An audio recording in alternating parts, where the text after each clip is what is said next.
Scotland's pro-independence campaign lost Thursday's referendum, but England's northern neighbor gained something else that might prove almost as liberating.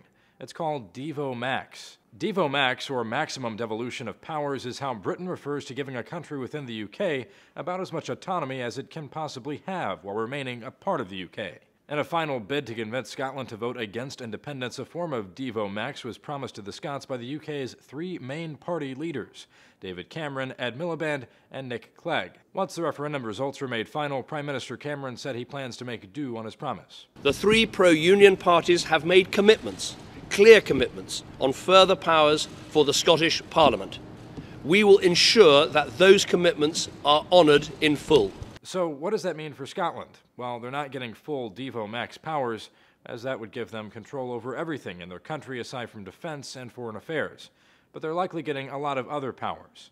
Cameron plans to give Scotland more control over its income tax rate, spending, and welfare by next year at the soonest. But Scotland might also stand to lose one of its powers. Cameron says he'll address a question sometimes referred to as the West Lothian question.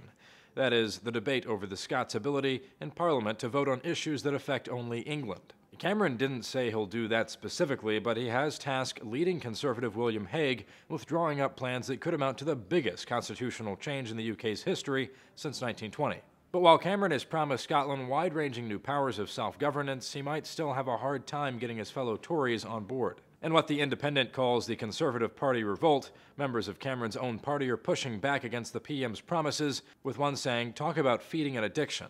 The more you give them, the more they want, and we would be back with calls for independence within a decade or sooner." The Huffington Post quotes another Tory MP as saying the timetable laid out by Cameron is too short, and that rushing any decision might very well lead to another Scottish independence referendum. And Cameron is under fire from the far-right UK Independence Party as well, with its leader Nigel Farage telling the BBC, "We've had a lot from Scotland, but the tail cannot go wagging the dog any longer." Whatever new constitutional arrangement is made, it will have to be approved by both the House of Commons and the House of Lords after the next general election in 2015. For Newsiam's Zach Toombs.